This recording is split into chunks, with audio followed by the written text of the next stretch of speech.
Hello.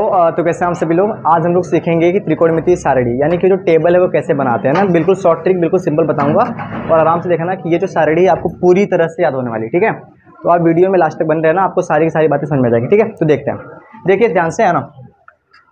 Total हमारे पास 6 त्रिकोणमितीय अनुपात है, साइन, कॉस, टेन, कॉट, सेक और कॉसेक, है ना। होता क्या है कि ध्यान समझिए, अभी आप क्लास 10th में हैं, 11th में जाएंगे, 12th में जाएंगे, या जब भी आप मैथमेटिक्स पढ़ेंगे तो ये जो इसके जो मान हैं आपको कई बार परेशान करेंगे ना। इसको याद कैसे करते हैं, और अगर ये मान याद नहीं है तो फिर आप सवाल में बहुत टाइम लगाएंगे या हमेशा गलत करके आएंगे। तो ये मान याद करना आपके लिए बहुत ज़रूरी है। सवाल उठता है कि कई बार हम याद करते हैं पर भूल जाते हैं, है ना। उसी चीज़ को आज हम इस बात पे देखेंगे, है ना। इसको याद नहीं करते हैं, इसको बनाना ही सीख लेते हैं, यानी माइंड में कुछ स्ट्रक्चर अपने बना लेते हैं कि अगर ऐसा लिखा है ना, तो कैसे हम उसको सोच सकते हैं, और अगर इसका मान है तो इसका मान क्या क्या हो सकता है ना। ध्यान समझना, ध्यान समझो। सबसे पहले हम क्या करेंगे, सिंपल तरीके से, है ना। जैसे यहाँ पे क्या है, साइन 0, 30, 45, 60 और 90। ये लगभग लगभग 15 का टेबल होता है ना। 15 दूना 30, 45, 60 और 90, यानी टोटल 5 मान होते हैं। कितने होते हैं बच्चे? तेज से बोलो। यानी अपने 5 उंगली पे इसको देखना, 1, 2, 3, 4 और 5, है ना। वो पांचों मान कौन से होते हैं पहले आपको निकाल के बताते हैं, फिर आपको समझाते हैं। आपको सिंपल क्या करना है ना। आपको एक करड़ी बना लेनी है, ऐसे बड़ी बड़ी सी। बात क्लियर है? ये सही है। और इसमें क्या करना है, आपको हर जगह ऐसे बटे बना लेना है। अगर हम मैथ के स्टूडेंट हैं तो मैथ को मैथ की तरह पढ़ते हैं जी। आपको क्या करना है, सबके नीचे क्या लिख लेना है, 4, 4, 4, 4 और 4। फिर यहाँ पे क्या लिखना है, गिनती तो आती है 0, 1, 2, 3 और 4। सिंपल है। आप मुझे ये बताइए, अगर हम इसको सॉल्व करना चाहते हैं, है ना, अगर हम इसको सॉल्व करना चाहते हैं, अगर हम 0 में 4 से भाग करेंगे तो कितना आएगा? 0 आएगा। यानी कि करड़ी में कितना आ जाएगा? 0 आ जाएगा। ठीक है, इस 0 को हम ऐसे 2 बार लिख सकते हैं ना। अब ये पेयर बन गया, ये कितना बाहर निकल जाएगा? 0। तो कहने का मतलब है कि साइन 0 अंश का जो मान होगा वो कितना हो जाएगा? ये हो जाएगा आपका 0। सिंपल सी बात है, ये छोटी सी बात आपको समझ जानी है। बात क्लियर है? अच्छा ये बताओ, अगर कोई संख्या, जैसे फॉर एग्जांपल अगर मैं आपसे कह दूं यहाँ पे 4, तो बाहर कितना निकलेगा? 2 है। अगर कोई संख्या बटे में है तो बटे के रूप में ही बाहर निकलेगा। जैसे फॉर एग्जांपल अगर मैं कहूँ करड़ी में 1 है तो बाहर कितना निकलेगा? 1 निकलेगा, और 4 है तो 2 निकलेगा। इसका मतलब कि इसका मान कितना हो जाएगा? 1/2 हो जाएगा। यहाँ से आ जाएगा 1/2, है ना। सिर्फ देखना है, जो पहली लाइन है, जिसने इसको समझ लिया उसको सारी की सारी बातें क्लियर हो जाएंगे। अच्छा ये बताओ, क्या कभी 2 बाहर निकलेगा? ये करड़ी के अंदर ही रहेगा, और 4 निकलेगा तो 2 हो जाएगा, है ना। और मैंने आपको कई बार सिखाया है, अगर कोई अंक ऐसे है, मान लेते हैं ऐसे, अगर कोई अंक ऐसे है ना, तो इसको हम लोग 2 बार ऐसे लिख सकते हैं ना, करड़ी में 2 गुड़े करड़ी में 2, ये गुड़ा है ना, इंटो। अगर हम इसका और इसका गुड़ा कर दें दोबारा से ही आ जाएगा, हाँ है ना। तो ये जो 2 है, क्या मैं इसको 2 बार ऐसे लिख सकता हूँ, करड़ी में 2 इंटो करड़ी में 2, 1 से 1 कट जाएगा, तो ऊपर से क्या बचा है? 1, और नीचे से करड़ी में 2, यानी यहाँ से कितना आ जाएगा? यहाँ से आ जाएगा आपका 1 करड़ी में 2। ये एक सिंपल सी बात है, ठीक है जी।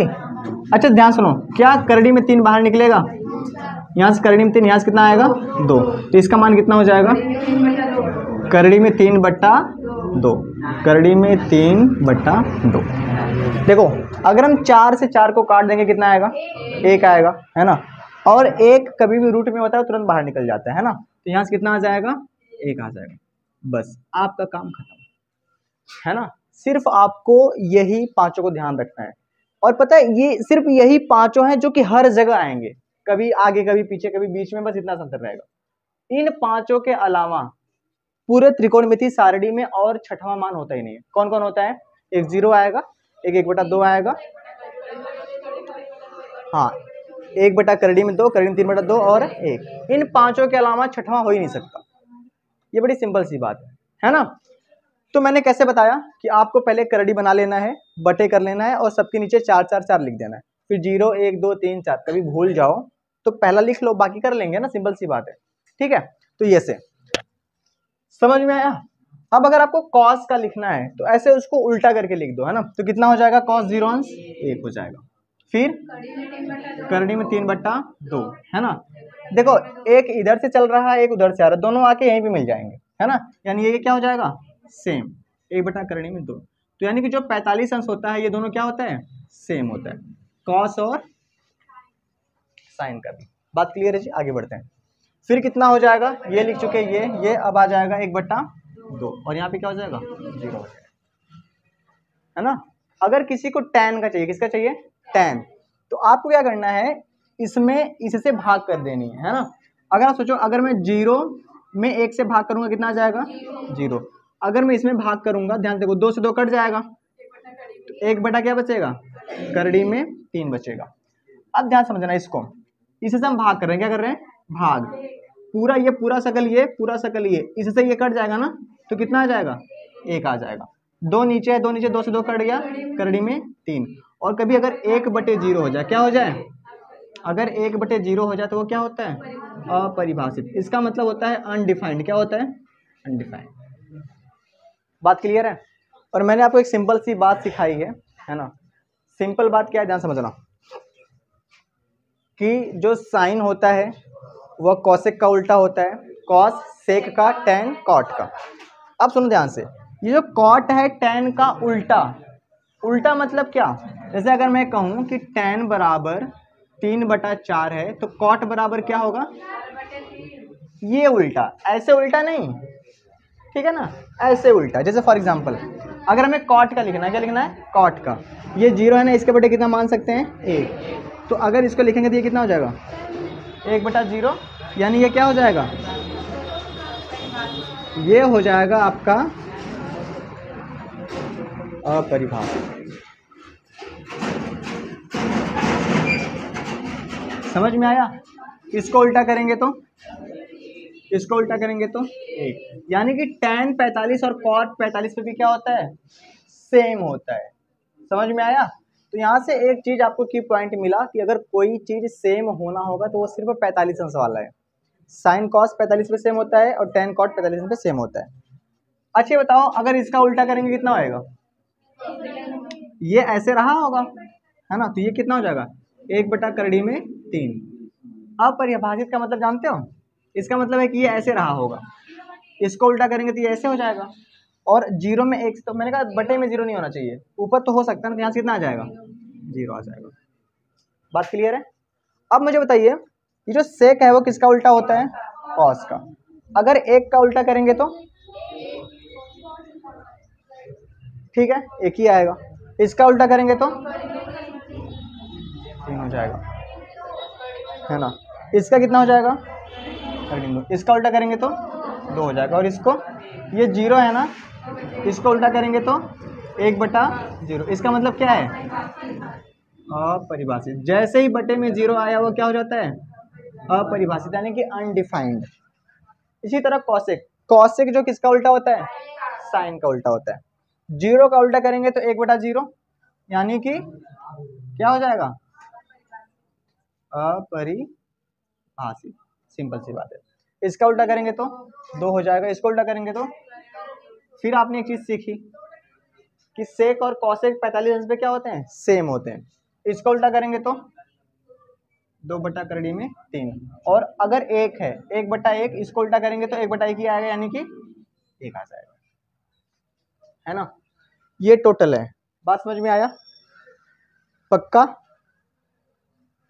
सही करा है मैंने, बुक में यही है ना, समझ में आया। अब मैं आपको ना कुछ ऑब्जर्वेशंस, कुछ की पॉइंट बताता हूं। जिंदगी में कभी भी अगर कोई मान अपरिभाषित होना होगा, या तो वो 90 अंश में आएगा या तो 0 अंश में आएगा, बीच में कभी भी अपरिभाषित नहीं हो सकता। और हाँ, परिभाषित, अगर अपरिभाषित होना होगा तो सिर्फ 2 जगह होगा। कितना जगह होगा, 2 जगह होगा। ये सिंपल सी बात है, ठीक है ना, समझ में आया। तो आपको क्या करना है, देखो अगर आप सच में मतलब बहुत तेज बनना चाहते हैं, ये पहला तो आपको पहली लाइन तो याद ही करना पड़ेगा। सिंपल होता है, क्या होता है ऐसे, 0, 1/2, 1/2, 2, 3/2 और 1। इसी को उल्टा कर देंगे तो कॉस का बन जाएगा और भाग कर देंगे तो टैन का बन जाएगा। उसके बाद आप उल्टा कर करके लिख लो, कॉट का उल्टा टैन, सेक कॉस का उल्टा होता है, कॉसेक साइन का उल्टा होता है। उल्टा का मतलब जस्ट ऊपर और नीचे, ऊपर का चीज नीचे, नीचे का चीज ऊपर हो जाएगा। जो जैसे फॉर एग्जांपल अगर 0 है तो पहले 0 के बटे 1 कर लेंगे, देन उसको उल्टा कर देंगे, है ना। तो 1/0 और 1/0 का मतलब क्या परिभाषित, ये सिंपल से आपको मान याद हो जाएगा। बात क्लियर है। लेकिन अभी तो आप 9th 10th में हैं, अगर आप 11th 12th में हैं, ये जो मान है आपको बिल्कुल रट्टे होने चाहिए, है ना, कभी भी मतलब बहुत फास्ट। और मैं तो कहूँगा कि आपको टोटल 3 लाइनें पता होनी चाहिए। कितने बच्चा? 3। और 3 को याद करना बहुत बड़ी बात नहीं है, मैं बता रहा हूँ कैसे। 0, 1/2, 1/2 3/2 और 1, सिंपल है। दूसरा क्या हो जाएगा, पहले कितना हो जाएगा 1, कितना हो जाएगा, फिर करीब 3/2, फिर 1/2 1/2 और फिर कितना हो जाएगा 0। tan क्या होगा, देखो tan 0 0 होता है, tan 30 अंश 1/3, tan 45 अंश 1 और tan 60 अंश करड़ी में 3 और tan 90 अंश अपरिभाषित। बस ये 3 लाइन कुछ भी करके आपको याद होना चाहिए, ठीक है, सिंपल सी बात है, ठीक है। तो ये है त्रिकोणमितीय टेबल, है ना। अगर आपको ये याद रहेगा तो आप क्वेश्चन को बहुत आसानी से सॉल्व करेंगे, ठीक है। तो दे एंड, है ना, आज की क्लास में बस इतना ही। मिलते हैं नेक्स्ट वीडियो में, तब तक के लिए धन्यवाद। ओके, बाय और